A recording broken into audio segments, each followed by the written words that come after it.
नमस्कार, मी संदीप चव्हाण आणि आपण पाहताय टॉप न्यूज मराठी. वैर माझ्याशी होतं तर मग माझी जात, माझी माती, माझा जिल्हा का बदनाम केला, असा सवाल धनंजय मुंडे यांनी 200 दिवसांनंतरचं मौन सोडल्यानंतर केला. नंतर नुकतंच ठाण्यामध्ये वंजारी समाजाचं राज्यस्तरीय अधिवेशन पार पडलं. त्या ठिकाणी देखील त्यांनी याच वाक्याचा पुनरुच्चार केला. अर्थात यानंतर खरं तर वेगवेगळ्या प्रतिक्रिया यायला लागल्या आणि त्यात एक सगळ्यात महत्वाची प्रतिक्रिया होती ती म्हणजे आताच्या राष्ट्रवादी शरद पवार गटाचे शिवराज बांगर यांची. शिवराज बांगर यांनी स्पष्टपणे म्हटलं की जात कुणामुळे बदनाम झाली. जात मुंडे साहेब तुमच्यामुळे बदनाम झाली आणि तुमच्या सोबत असलेल्या बगल बच्चांमुळे बदनाम झाली. आम्ही देखील त्याच जातीचे आहोत. आता हा सवाल आणि बांगर यांचं उत्तर याच्यातून जे काही बाहेर पडलं त्याचं मंथन आता आपण या लाईव्ह मध्ये करणार आहोत. खरं तर आता वाल्मिक कराड हा मुळातच संतोष देशमुख हत्या प्रकरणामध्ये मुख्य आरोपी आहे. महादेव मुंडे या प्रकरणात देखील वाल्मिक कराडचाच हात असल्याचं बाळा बांगर यांनी म्हटलेलं आहे आणि बापू आंधळे या प्रकरणात देखील वाल्मिक कराडची तार जोडली जातीये. त्यामुळं आता वाल्मिक कराडच्या माग आधी बाळा बांगर हात धुवून लागले, आता शिवराज बांगर देखील हात धुवून लागलेले आहेत.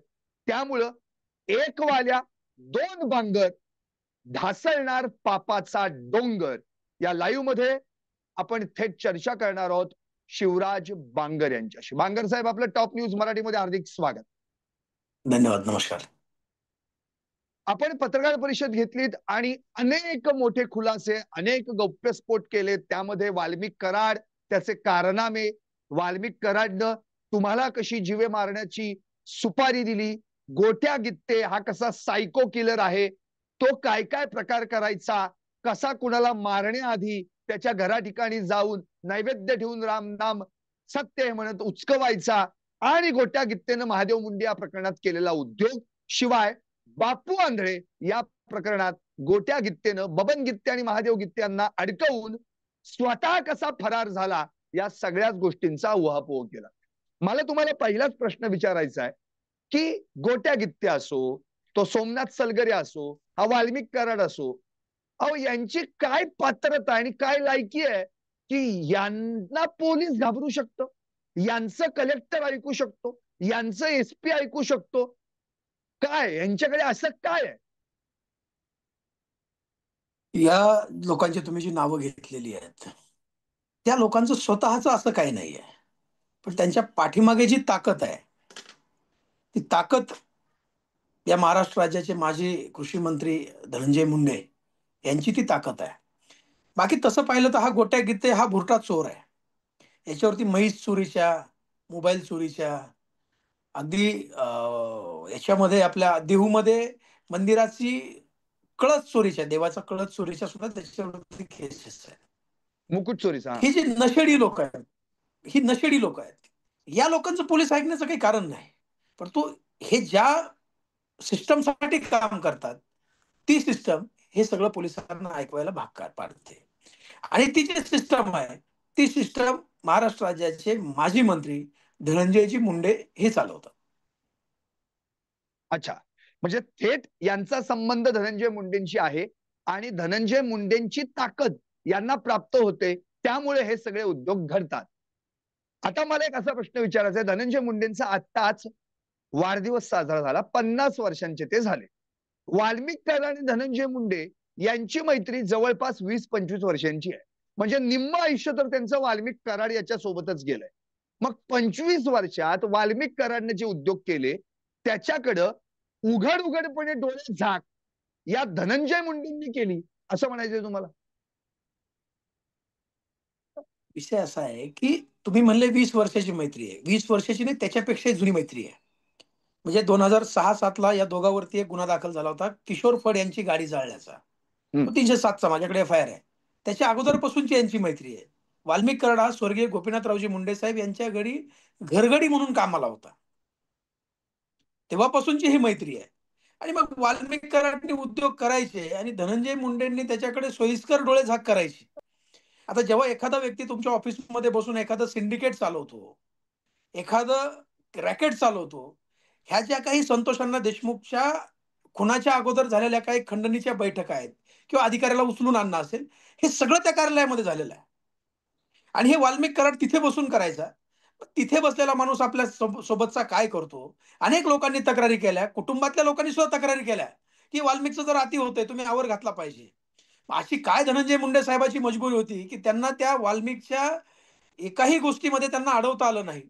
किंबहुना आता त्यांच्या जवळची लोकं आम्हाला अशी सांगतात, की एखादी गोष्ट करण्याची धनंजय मुंडे साहेबाची इच्छा नसेल, तर वाल्मिक कराड हा जबरदस्तीने त्यांच्याकडून करून घ्यायचा. आणि जी लोकं थेट धनंजय मुंडे साहेबाच्या संपर्कात होती, थेट धनंजय मुंडे साहेबाचे कार्यकर्ते होते, त्या सगळ्या लोकांना सिस्टमच्या बाहेर साइडलाईन करण्याचं काम धनंजय मुंडेंनी केलेलं आहे. मी काल एक नाव घेतलं होतं, की आप्पा राख नावाच्या व्यक्तीचं. बरोबर. ही जी आप्पा राख नावाची व्यक्ती आहे, ज्यावेळेला स्वर्गीय गोपीनाथराव मुंडे साहेबापासून धनंजय मुंडे वेगळे झाले आणि वेगळं झाल्यानंतर समाजामध्ये मान्यता असलेला एकमेव माणूस त्यांच्यासोबत गेला, त्यांचं नाव आप्पासाहेब राख आहे. आता आप्पासाहेब राखांचा इतिहास जर पाहिला, तर त्यांचे वडील जिल्हा परिषदेचे सभापती होते. ते भगवान बाबाच्या मुक्कामाचं घर आहे. म्हणजे भगवान बाबा जेव्हा कधी पाटोदा तालुक्यात यायचे, तर त्यांच्या घरी मुक्कामी असायचे. असं हे वारकरी परंपरा असलेलं घर आहे.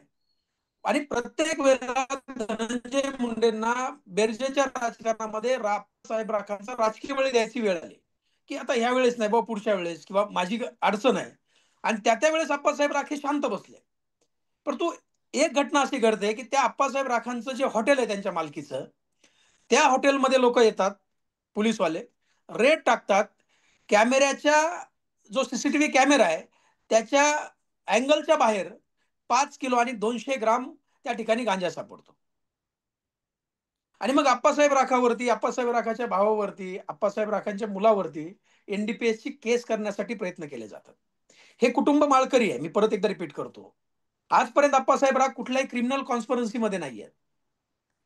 आणि मग त्या व्यक्तीला, जो व्यक्ती तुमच्या अत्यंत जवळचा आहे, तुमच्यासाठी वारंवार स्वतःचा बळी दिलेला आहे, त्याच्या बाबतीत सुद्धा वाल्मिक कराड हे कष्टकट कारस्थान करतो.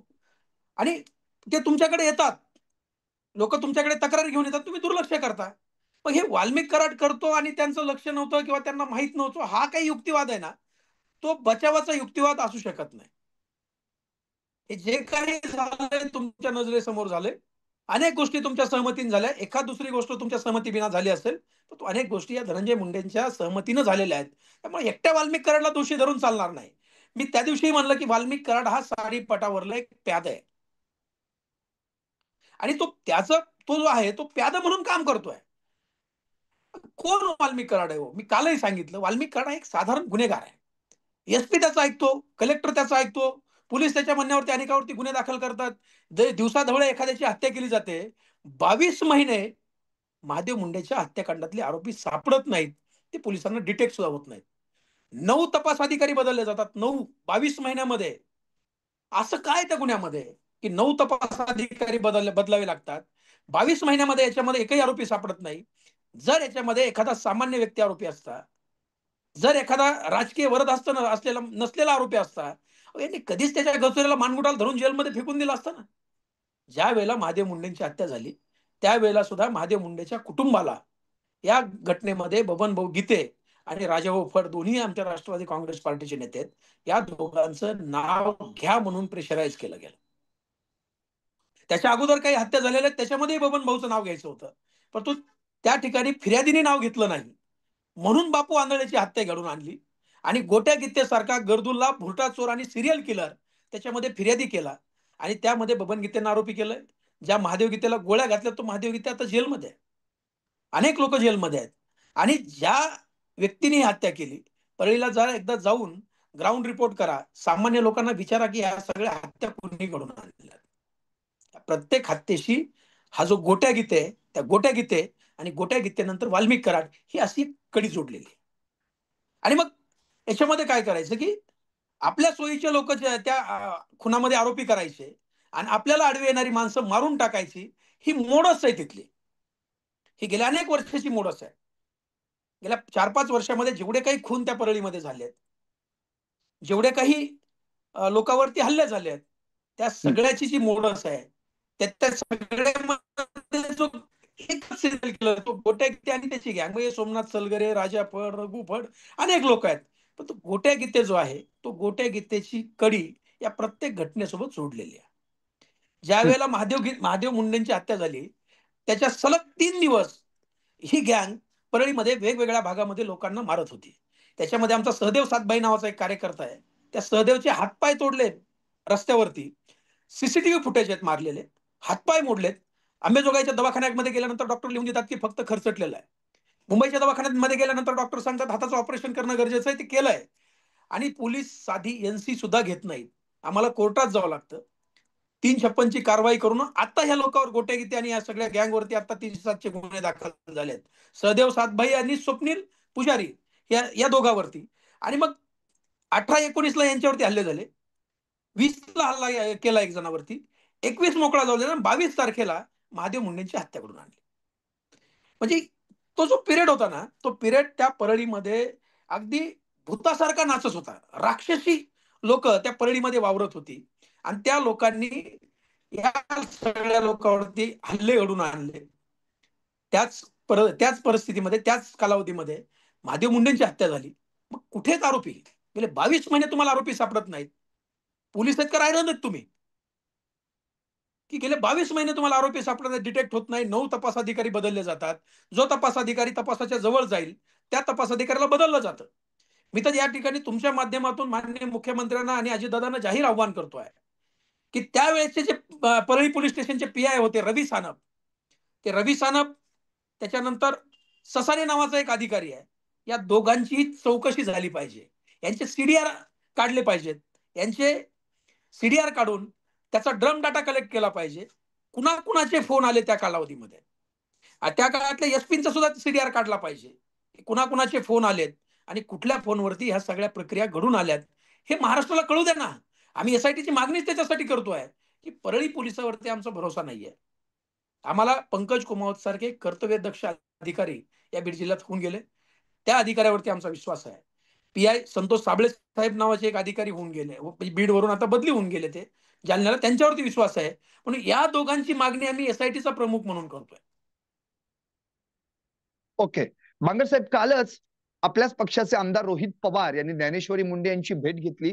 त्यांनी तर थेट त्यांच्याच कुटुंबियांसमोर एसपींना फोन लावला आणि एसपींना जी त्यांना माहिती मिळाली त्या संदर्भात जसं आता तुम्ही म्हणाला ते त्यांना सांगितलं. जर मुंडे कुटुंबियांची मागणी असेल, आता जी एसआयटी नेमण्यात आली ती जरा इनएक्टिव्ह वाटतीये, ती ऍक्टिव्ह करण्यासाठी पंकज कुमावत सारखे आयपीएस दर्जाचे अधिकारी, पीआय संतोष साबळे एलसीबीला जे होते त्यांना देखील या ठिकाणी आणावं. आणि त्या ठिकाणी रोहित पवार यांनी असं एक म्हटलं, की जर स्वतः तिकडनं एसपीने एक वाक्य उच्चारलं, की परळीतून जर कोणी पुढे येऊन बोलेल तर निश्चितपणे याच्यातले आरोपी डिटेक्ट होतील. त्यावर रोहित पवारांनी उत्तर दिलं, परळीतून पुढे येऊन कोणतरी बोलेल असं जर तुम्हाला वाटत असेल तर तुम्हाला परळी कळालीच नाही. म्हणजे एवढी दहशत या ठिकाणी आता आहे, की ड्रग्ज मिळाला नाही तर 1000 रुपयासाठी सुद्धा कुणी कुणाचा मर्डर करू शकतो अशी परिस्थिती परळीत निर्माण झाली आहे. आता संतोष साबळेंचं तुम्ही नाव घेतलं, त्यावर एसपींनी उत्तर दिलं की त्यासाठी आयजींशी बोलावं लागेल. रोहित पवार तात्काळ म्हणाले की मी आयजींशी बोलतो. आता होतंय काय, एसपी नवनीत कावत ज्या ज्यावेळी ज्ञानेश्वरी मुंडे भेटतात त्यावेळी ते सांगतात प्रयत्न चालू आहेत, आरोपी डिटेक्ट होत आहेत, लवकरच आपण त्यांना पकडू. बाळा बांगरांनी जबाब दिला, त्यावर म्हणतात बाळा बांगर राजकारण करतायत. आता मला एक प्रश्न पडलाय की एसपी कावत यांची अशी काय अडचण आहे किंवा काय पॉलिटिकल प्रेशर आहे की एवढे लोक त्यांना या बाबतीत सांगतायत. स्वतः ज्ञानेश्वरी मुंडेंनी आत्महत्या करण्याचा प्रयत्न केला तरी देखील हा तपास पुढे सरकत नाहीये. याच्यात काय गौरबंगाल आहे? आमचं दुर्दैव असं आहे या सगळ्या गोष्टीमध्ये, की एसपी कावत साहेब जे आहेत, एसपी कावत साहेब हे न्यूट्रल आणि चांगले अधिकारी आहेत असं आमचं मत आहे. पण तो कावत साहेबाच्या खाली जी यंत्रणा आहे, ही ज्या वेळेला धनंजय मुंडे आणि वाल्मिक कराड ही यंत्रणा ऑपरेट करायचे त्या काळामध्ये आलेले सगळे अधिकारी आणि कर्मचारी आहेत. त्यामुळं हे जे अधिकारी आणि कर्मचारी आहेत, हे कावत साहेबांना कुठेतरी मिसगाईड करतायत एक. दुसरं, या हत्येचे धागेदोरे हे अत्यंत मोठ्या माणसापर्यंत जात आहेत. त्याच्यामुळं किंवा हा जो गोट्या गीते नावाचा जो सिरियल किलर आहे, गोट्या गीते जर अटक झाला तर परळीतील अनेक खून प्रकरण, अनेक जीवघेणे हल्ले, अनेक गोष्टी ह्या पुढे येणार आहेत. म्हणून भीती आहे की गोट्या गीते अटक झाला नाही पाहिजे. आदरणीय रोहित दादा काल घरी गेले. घरी गेल्यानंतर कुटुंबाशी बोलले, एसपींना फोन केला. एसपी आपलं गोल गोल गोल गोल गोल गोल उत्तर देत आहेत. पण त्यांनी जर व्यवस्थित काम केलं असतं तर आम्हाला कावत साहेबाची मागणी करायची गरज पडली नसती. आम्हाला संतोष साबळे साहेब अगदी आरोपीपर्यंत पोहोचले होते त्या काळामध्ये. लगेच त्यांची उचलबांगडी झाली. त्यांना ते पथकातून हटवलं. रोहित दादांनी आता सांगितलं की मी आयजीशी बोलतो. उद्या महादेव मुंडेंचं जे कुटुंब आहे ते माननीय मुख्यमंत्री साहेबांची सुद्धा भेट घेत आहे. आणि तुम्ही मग जाणार आहात? मीही जाणार आहे. आणि मुख्यमंत्री साहेबांची भेट घेतल्यानंतर आम्ही तीही मागणी तिथं करणार आहोत. तिथं मागणी केल्यानंतर माननीय मुख्यमंत्र्यांना माझी विनंती आहे की एका व्यक्तीमुळे संपूर्ण गृह खात्याची इब्रत वेशीला टांगून घेऊ नका. संपूर्ण गृह खात्याची इब्रत वेशीला टांगली आहे. 22 महिने तुम्हाला आरोपी सापडत नाहीत. 22 महिन्यापासून तुम्हाला आरोपी डिटेक्ट होत नाहीत. पोरखेळ लावलाय.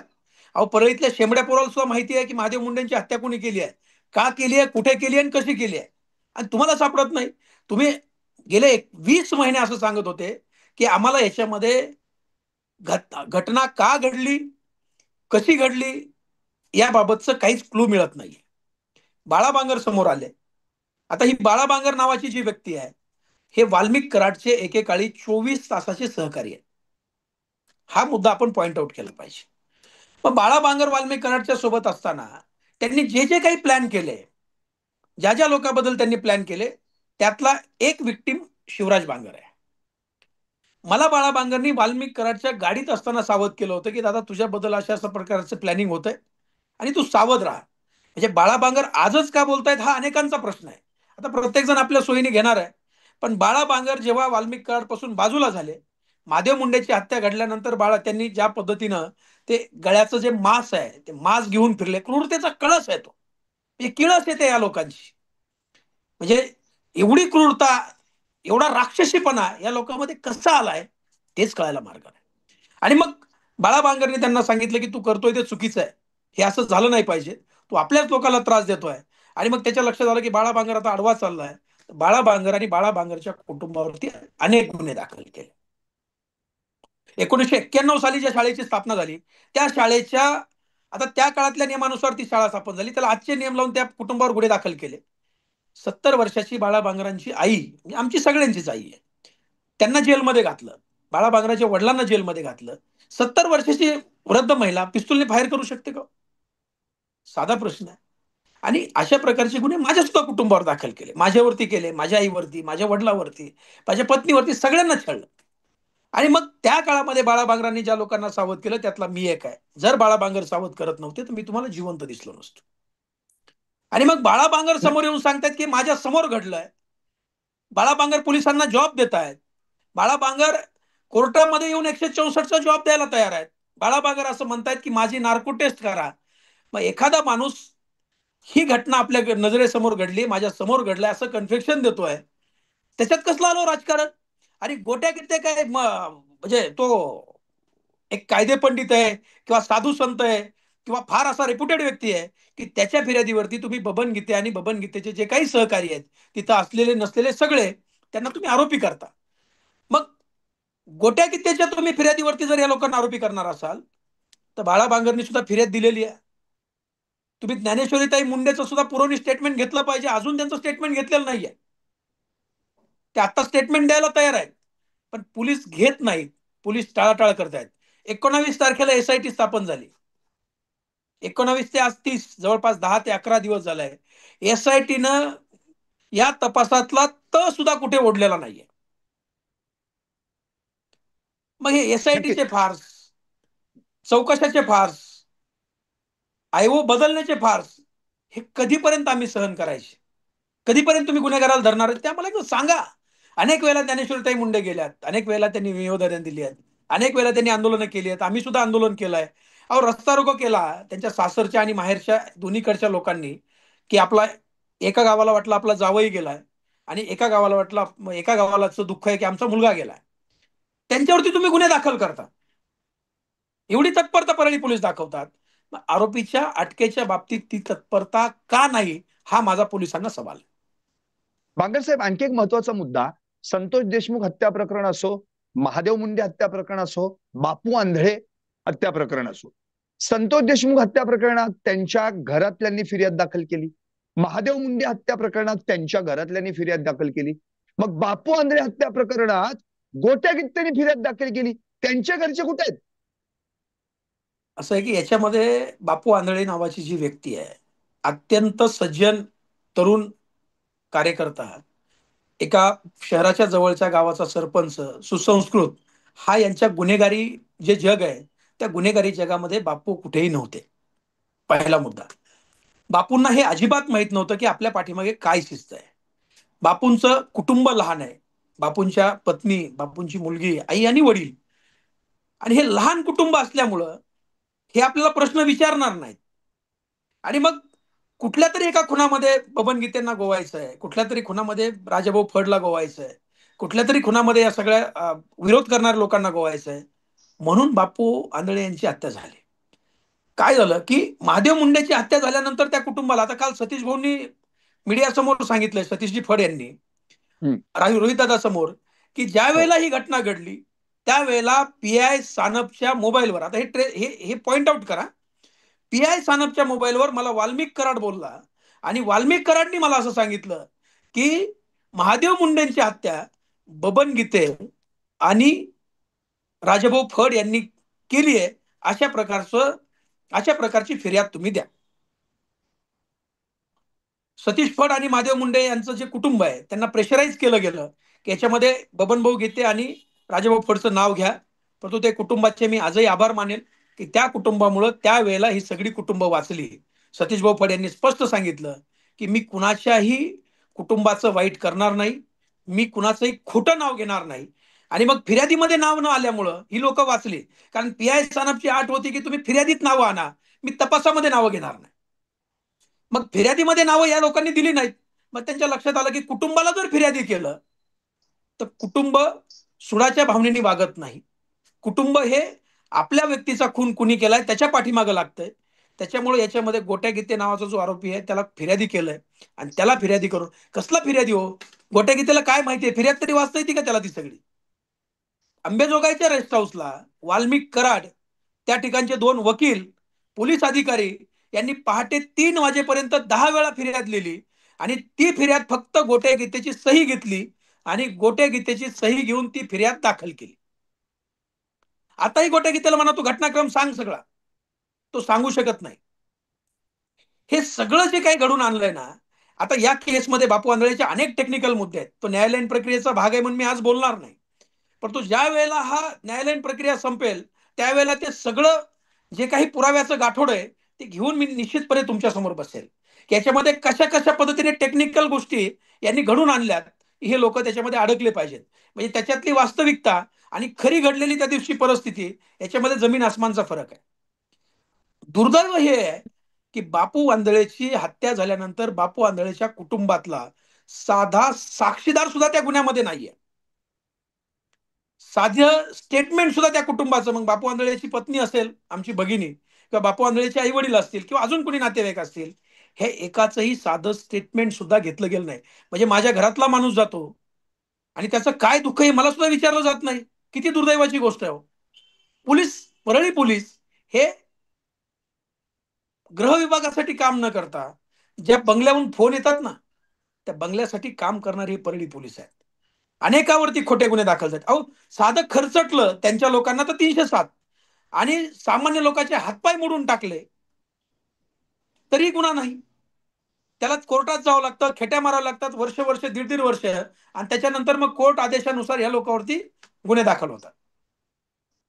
तुम्ही म्हणजे जी पत्रकार परिषद घेतली त्यानंतर त्याच वेळी आवाहन देखील केलं होतं की बापू आंधळे कुटुंबियांना पुढे यावं म्हणून या संदर्भात, तर काय त्यांनी संपर्क केला तुमच्याशी? नाही, असं आहे की बापू आंधळेच्या जवळच्या लोकांचा माझ्याशी संपर्क झालेला आहे. जे बापू आंधळेवरती प्रेम करणारे लोक आहेत त्यांनी माझ्याशी संपर्क केलाय. त्यांच्या कुटुंबाशी अजून काही माझा संपर्क नाहीये, परंतु कुटुंबाचे जे नातेवाईक आहेत त्यांचा माझा संपर्क झालाय.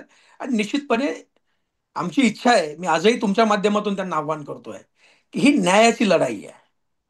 मी असं म्हणणार नाही की बबन गीते जे आहेत ते निर्दोष आहेत. आज फक्त तुम्ही बाहेर या, तुम्ही एसआयटीची मागणी करा, या गुन्ह्यामध्ये आपण फेर चौकशीची मागणी करू. आणि जेव्हा एखाद्या त्रयस्थ आणि ट्रस्टेबल अधिकाऱ्याच्या मार्फत फेर चौकशी होईल, त्यावेळेला त्याच्यामध्ये जे काही गुन्हेगार सापडतील त्या गुन्हेगारांना शिक्षा व्हावी अशी आमची धारणा आहे. परंतु नक्कीच. आपण खून करायचे आणि अडचणी आपल्याला राजकारणामध्ये अडचणीत आडवे येणारे लोक या गुन्ह्यामध्ये गोवायचं, ही जी मोडस आहे त्या मोडसला आपल्याला कुठेतरी छेद द्यावा लागणार आहे. आणि एक नक्कीच. लक्षात घ्या की काल परवा आम्ही जेव्हा कनेरवाडीमध्ये गेलो, दोन्ही गावचे लोक त्या ठिकाणी आले होते. खरं तर त्यांचा सुद्धा आभार आहे की या दहशतीच्या परिस्थितीमध्ये ते लोक घराच्या बाहेर पडले. ते आता बोलायला लागलेत, नाव घेऊन बोलायला लागलेत की हे केलंय. आणि परळीतल्या त्या तमाम लोकांना माझं आव्हान आहे की ज्या ज्या लोकांना माहिती आहे की आमच्या घरातलं जो खून झालाय किंवा आमच्या घरातलं जे हल्ला झालाय किंवा आमच्या घरातलं जे काही नुकसान झालंय कायदेशीर, आणि त्या कायदेशीर नुकसानाशी ही लोक संलग्न आहेत, त्या लोकांनी आता बाहेर आलं पाहिजे. कारण मनोजदादा जरांगे पाटील यांनी परवा एक बैठक ठेवली आहे. त्या बैठकीनंतर एक जन आंदोलन या सगळ्या गोष्टीमध्ये उभा राहील. माननीय मुख्यमंत्री सुद्धा सकारात्मक प्रतिसाद देत आहेत. आदरणीय शरदचंद्रजी पवार साहेब सुद्धा या विषयामध्ये मुख्यमंत्र्यांशी बोलतील अशी आम्हाला अपेक्षा आहे. आव्हाड साहेबांनी सुद्धा हा विषय सभागृहाच्या पटलावरती मांडलाय. जयंत पाटील साहेब, सुप्रियाताई सुळे, सुरेश अण्णा धस, ही सगळी मंडळी ही न्यायासाठी भांडती आहे. आता असं झालंय की उद्या अण्णाभाऊ साठेंची जयंती आहे. अण्णाभाऊ नेहमी म्हणायचे की इथली जी न्याय व्यवस्था आहे ती न्याय व्यवस्था कैकांची रखेल झाली आहे. आज परभणीला जे झालेला हत्याकांड आहे, सोमनाथ सूर्यवंशीची हत्या झाली. सोमनाथ सूर्यवंशीची हत्या झाल्यानंतर अनेकांनी त्या ठिकाणी दौरे केले, अनेकांनी भेटी घेतल्या, अनेकांनी त्या ठिकाणी प्रशासनाशी बोलले. तो सध्या बाळासाहेब आंबेडकरांनी न्यायाचा लढा त्या सोमनाथ सूर्यवंशीसाठी उभा केला. हायकोर्ट जेव्हा सांगतं की सोमनाथ सूर्यवंशीचा खून हा या पोलिसांच्या मारहाणीमुळे झालाय, तिथला जो काही अधिकारी आहे त्या अधिकाऱ्यांच्या मारहाणीमुळे झालाय, त्याच्यानंतर सरकार सुप्रीम कोर्टात जातो. असा तो अधिकारी काय सरकारचा जावई आहे का गृह विभागाचा हम्म. जावई आहे? तुम्ही या महाराष्ट्रातल्या सगळ्या जनतेला एक मेसेज देणं अपेक्षित होतं. तो अधिकारी असेल, तो नेता असेल, तो गुंड असेल किंवा तो सामान्य माणूस असेल, कायदा सगळ्याला सारखा आहे. ज्या वेळेला न्यायालय सांगतंय, माननीय उच्च न्यायालय सांगतंय की हा खून त्या अधिकाऱ्यामुळे झालाय, तुम्ही त्याच्यासाठी सुप्रीम कोर्टात जाता. सध्या बाळासाहेब आंबेडकर सुप्रीम कोर्टामध्ये जाऊन आपली बाजू मांडतात सोमनाथ सूर्यवंशीची. आज बाळासाहेबांचं या ठिकाणी मोठ्या मनानं अभिनंदन करावं वाटतं की संविधानाच्या निर्मात्याचा नातू एका कार्यकर्त्यासाठी परभणीच्या गल्लीपासून तर दिल्लीच्या सुप्रीम कोर्टापर्यंत लढले आणि आज तो न्याय मिळवलाय. जो बरोबर. हायकोर्टाचा निर्णय आहे तो सुप्रीम कोर्टाने जशाच तसा ठेवलाय. आता तरी माझी सरकारला विनंती आहे की पाठीशी घालणं बंद करा. मग तो सरकारमधला नेता असेल नाही तर तो कर्मचारी अधिकारी असेल, सामान्यांचं जीणं तुम्ही जगणं हे तुम्ही मान्य केलं पाहिजे. या देशामध्ये लोकशाही आहे साहेब, आणि आपण लोकशाहीमध्ये जगतोय. आपलं मत मांडण्याचा, आपल्या न्यायासाठी लढण्याचा विश्वरत्न डॉक्टर बाबासाहेब आंबेडकरांनी आपल्याला अधिकार दिलेला आहे.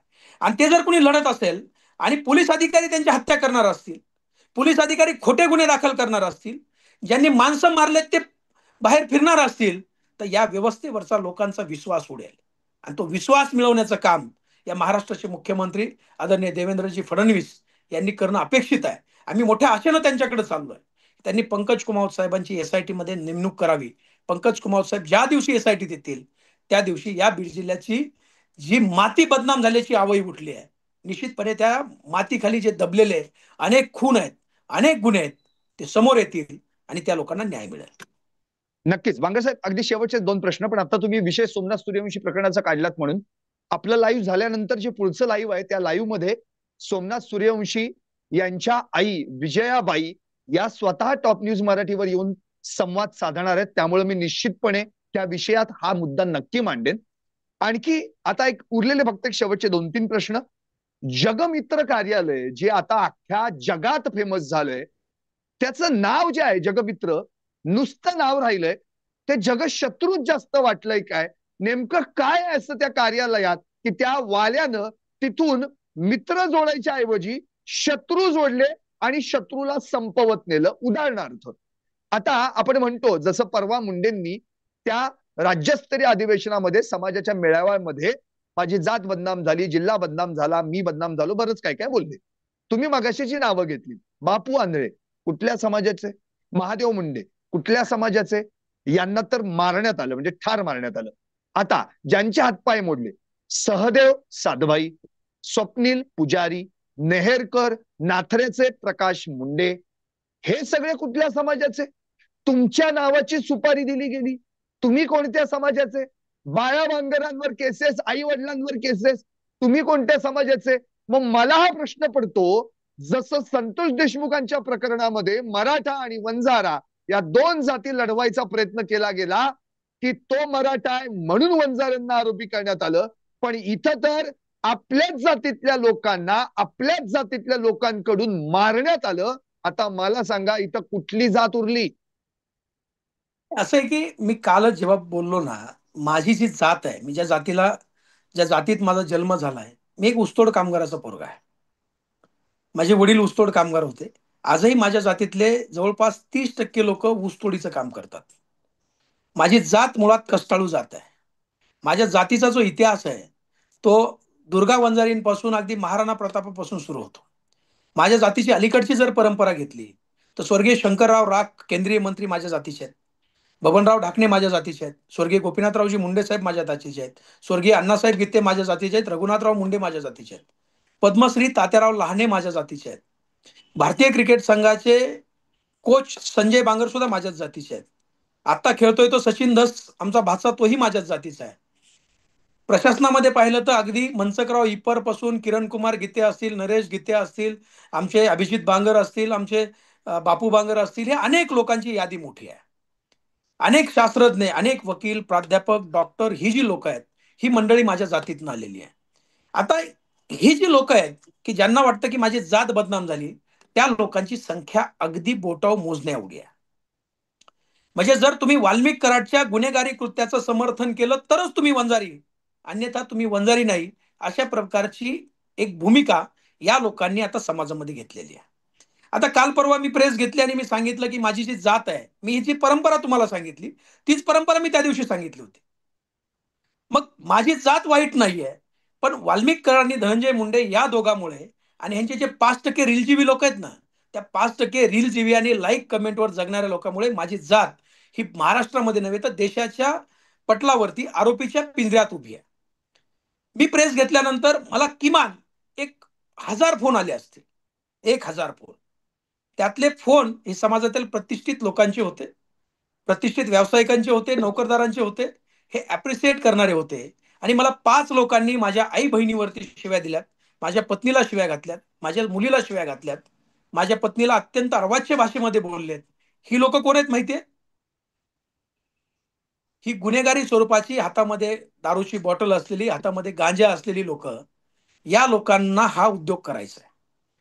दुर्दैव हे आहे की ही लोक माझ्या समाजाचं मीडियामध्ये प्रतिनिधित्व करतात आणि त्याच्यामुळे लोकांचा गैरसमज असा आलाय, हे साला वंजारी हे सगळे असेच आहेत की वाल्मिक कराडनं गुन्हे करायचे, वाल्मिक कराडला जेलमध्ये टाकल्यानंतर ह्या लोकांनी त्याला सोडा म्हणून मोर्चे काढायचे.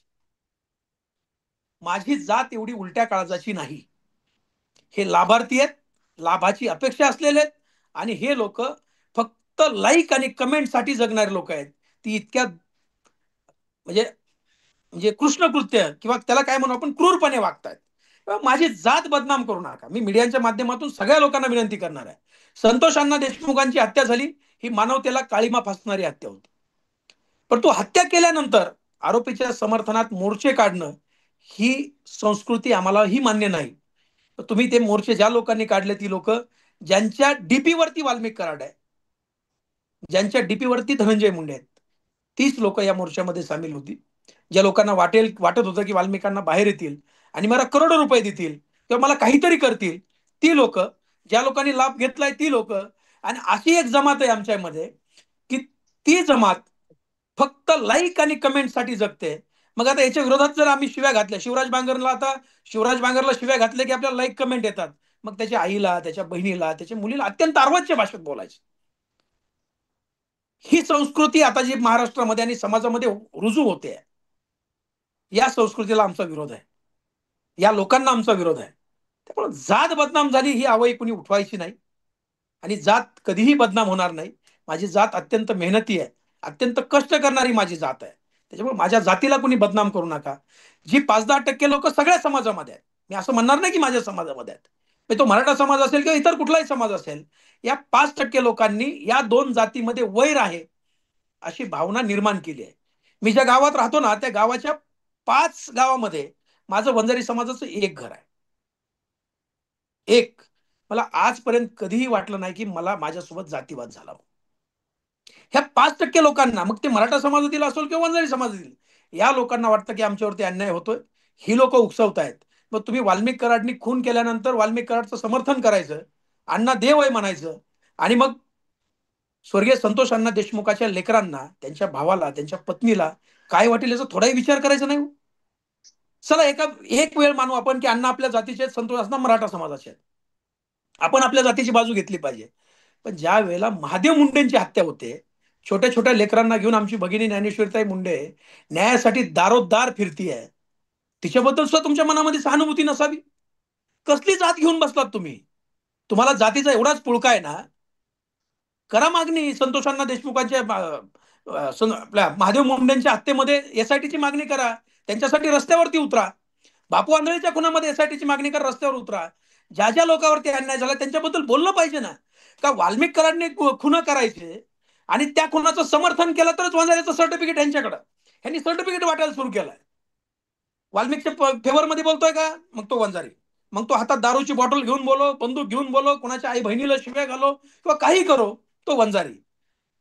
पण जर एखादा व्यक्ती हा अन्यायग्रस्त वंजाऱ्याच्या बाजूने बोलत असेल, तर मग त्याला तुम्ही वंजारी नाही म्हणायचं. ही कुठली मानसिकता आहे? ही माझ्या जातीची मानसिकता नाही. माझी जात ही ऐश्वर्य संपन्न संत भगवान बाबांची परंपरा सांगणारी जात आहे, छत्रपती शिवरायांची परंपरा सांगणारी जात आहे, आणि डॉक्टर बाबासाहेब आंबेडकरांचं संविधानाला मानणारी माझी जात आहे. त्यामुळे माझ्या जातीची ही परंपरा नाही, ही परंपरा वाल्मिक कराड आणि त्याच्या लाभार्थ्यांची आणि गुन्हेगारांची आहे. त्यामुळे त्या गोष्टीचं समर्थन होणं शक्य नाही, ते होणार आहे.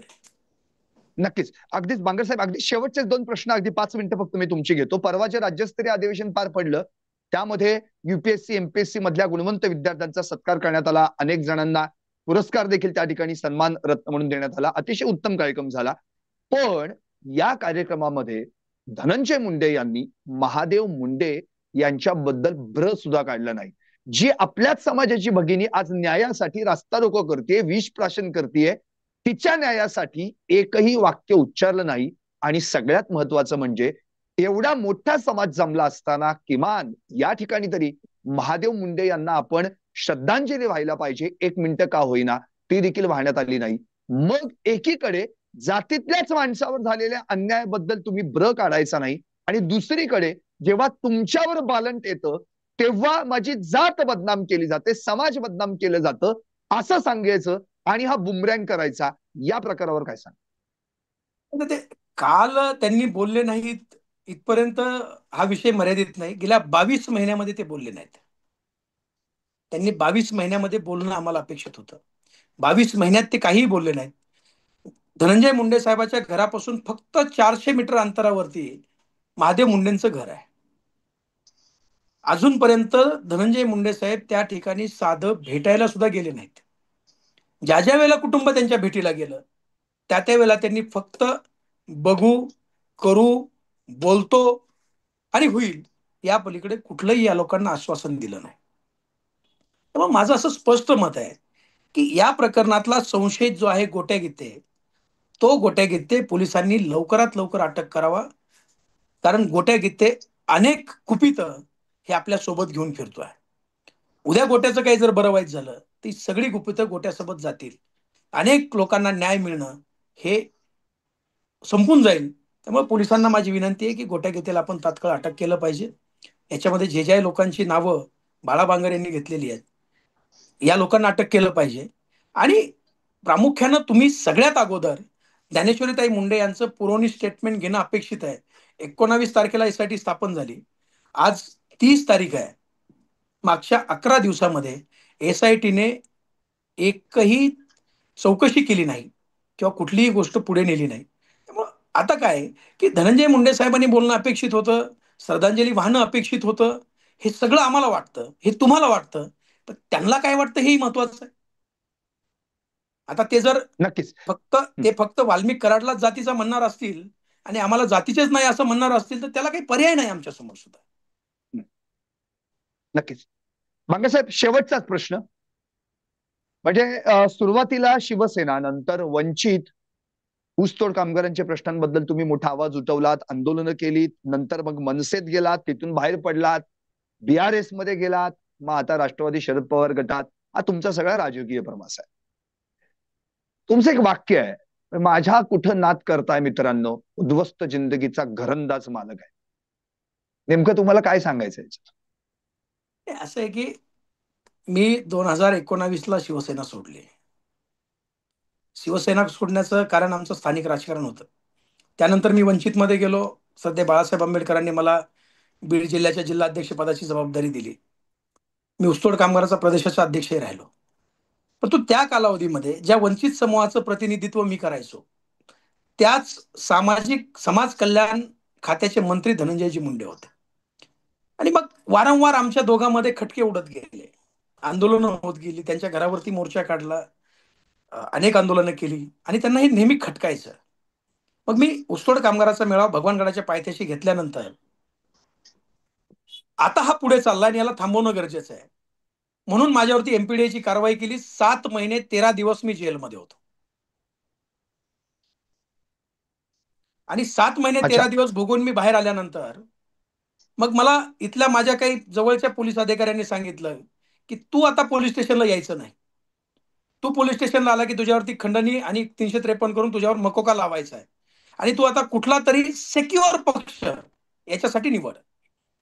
आणि मग मी वंचितमधनं बाहेर पडून मनसेत गेलो. मनसेत गेल्यानंतर त्या ठिकाणी सुद्धा या लोकांनी इंटरफेअर केले, खालच्या नेत्यांसोबत सेटलमेंट केल्या आणि मला मनसेत कुठलंही पद मिळू दिलं नाही. नाईलाजानं मी BRS मध्ये गेलो.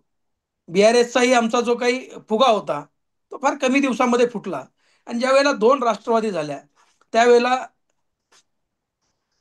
आदरणीय शरदचंद्रजी पवार साहेब या महाराष्ट्राचा जो यशवंतराव चव्हाणांचा जो राजकारणाचा वारसा आहे, जो शाहू फुले छत्रपती आणि बाबासाहेबांच्या विचाराचा वारसा आहे, तो टिकवण्यासाठी पवारसाहेब लढत असताना कुठेतरी आम्हाला असं वाटलं की आपणही आता या प्रक्रियेमध्ये सहभागी व्हावं, म्हणून आम्ही राष्ट्रवादी काँग्रेसमध्ये प्रवेश केला. प्रवास फार मोठा झाला, कमी वेळेमध्ये झाला, कारण आम्ही त्या बापाची लेकरं आहेत की जर माझे वडील बीड शहरात आले आणि पोलिसांनी मोटरसायकल पकडली आणि ते जर म्हणले मी शिवराज बांगरचा वडील आहे, तर पोलीस कन्फर्म करायला फोन करतात, सर खरंच तुमचे वडील आहेत का म्हणून. मी त्या बापाची लेकरं आहेत की आम्हाला कुठलाही राजकीय वारसा नाहीये, कुठलंही राजकीय पाठबळ नाहीये. जे कमवलंय ते स्वतः कमवलंय आणि मागच्या 4 वर्षामध्ये जे गमवलंय ते वाल्मिक कराडच्या अन्यायामुळे गमवलंय. आता गमवण्यासारखं काही राहिलं नाही. जे गमवलंय ते गमवलंय. आता मनाने मेलेली माणसं म्हणून आहेत आम्ही. म्हणून उद्ध्वस्त जिंदगी झाली आहे, घरंदाज मालक असं मनाने म्हणायचं. मेलेली माणसं आहेत, म्हणून मी सांगतोय की माझ्या कशाला नादी लागताय राव. मी उद्ध्वस्त जिंदगीचा घरंदाज मालक आहे. माझं एक शेवटचं आहे. मला अनेक लोक सांगतात की आता जर सर जरा सांभाळून तुम्ही बोलताय, हे होतंय ते होतंय. मी त्यांना नेहमी सांगतो, जो मौत से नहीं डरता वो किसी के खौफ से नहीं डरता. आणि आम्ही मरणाला जिंकलेली माणसं आहेत. आम्ही मरणाला घाबरत नाही, त्यामुळे बाकीच्या गोष्टीला घाबरण्याचा प्रश्नच येत नाही. नक्कीच. जो मौत से नहीं डरता वो किसी के खौफ से नहीं डरता, या वाक्यानं तुम्ही तुमच्या या आत्ताच्या सगळ्या स्पीचचा शेवट केलात. पण निश्चितच महादेव मुंडे हत्या प्रकरण असो, संतोष देशमुख हत्या प्रकरण असो, बापू आंधळे हत्या प्रकरण असो, या तिन्ही सगळ्या संपूर्ण प्रकरणांमधल्या ज्या पीडित दुःखित कुटुंब आहेत, त्यांच्या मागे असंच तुम्ही न्याय हक्कानं उभे राहाल, या लढ्यात त्यांच्यासोबत सामील व्हाल आणि यांना न्याय मिळवून द्याल, हीच अपेक्षा आम्ही शिवराज बांगर शरीरा यांच्याकडून बाळगतोय. कारण तुमच्याकडे जी तडफ आहे, या सगळ्यांविरोधात लढण्याची हिंमत आहे, ती हिंमतच खरी म्हणजे या कुटुंबियांना जर मिळाली तर निश्चितपणे ते भविष्यात पुन्हा एकदा उत्तमरित्या डोकं वर काढून जगू शकतील आणि या दहशतवादाविरुद्ध, या गुंडगिरी विरुद्ध आपलं आयुष्य उत्तमरित्या जगू शकतील. धन्यवाद बांगर साहेब, तुम्ही एक आमच्या या टॉप न्यूज शेवटचं मराठीच्या लाईव्ह मध्ये सामील झालात आणि आपली एक रोखठोक भूमिका मांडली, त्याबद्दल आपले खूप खूप आभार. तर हे होते बांगर धन्यवाद. साहेब, ज्यांनी आपली स्पष्ट भूमिका या ठिकाणी मांडलेली आहे.